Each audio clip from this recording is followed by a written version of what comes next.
திமுக எம்பிக்கள் கூட்டம் அண்ணா அறிவாலயத்தில் இன்று நடைபெறுகிறது. கூட்டத்தில் தீவிர வாக்காளர் சிறப்பு சீர்திருத்தம் தொடர்பாக ஆலோசிக்க உள்ளதாக தகவல் வெளியாகியுள்ளது. விவரங்களோடு இணைகிறார் எமது செய்தியாளர் ராஜேஷ். ராஜேஷ், வணக்கம். இந்த ஆலோசனை கூட்டத்தின் முக்கிய அம்சங்கள் என்ன? முழு விவரம். வணக்கம். இன்று காலை 10 மணிக்கு திமுக தலைமையகமான அண்ணா அறிவாலயத்தில் திமுக எம்பிக்கள், அதாவது நாடாளுமன்ற உறுப்பினர்கள், ராஜ்யசபா எம்பிக்கள் ஆகியோர் கலந்து கொள்ளக்கூடிய ஒரு முக்கியமான ஆலோசனை கூட்டம் முதலமைச்சரும் திமுக தலைவருமான மு.க.ஸ்டாலின் அவர்கள் தலைமையிலே நடைபெற இருக்கின்றது. இதில் அக்கட்சியினுடைய முக்கிய நிர்வாகிகளும் கூட சிலர் பங்கேற்க இருக்கிறார்கள்.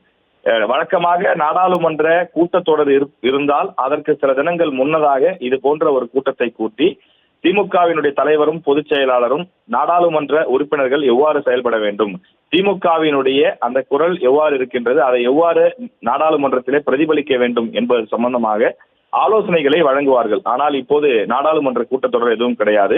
இந்த ஆலோசனை கூட்டத்தினுடைய முக்கிய நோக்கம் SIR என்று சொல்லக்கூடிய வாக்காளர் சிறப்பு சீர்திருத்தம். அதாவது ஏற்கனவே பீகாரில் இந்த தீவிர வாக்காளர் சிறப்பு சீர்திருத்தம் நடைபெற்று வருகின்றது. அதில் 65 லட்சம் பேர் நீக்கப்பட்டிருப்பதாக சமீபத்தில் சர்ச்சை எழுந்தது. குறிப்பாக பீகாரிலிருந்து நீக்கப்பட்டவர்கள் தமிழ்நாட்டில் வாக்காளர் பட்டியலில் சேர்க்கப்பட இருப்பதாகவும் தகவல்கள் வெளியாகி இருந்தது.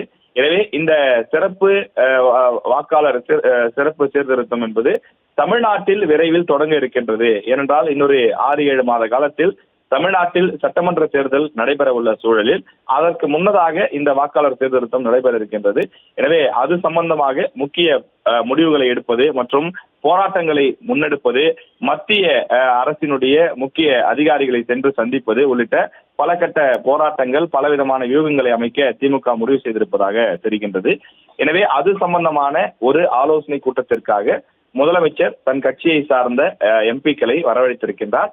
அது சம்பந்தமாக சுமார் 1 மணி நேரம் இன்று ஆலோசனை கூட்டம் அண்ணா அறிவாலயத்தில் நடைபெறும் என்று தெரிய வருகிறது.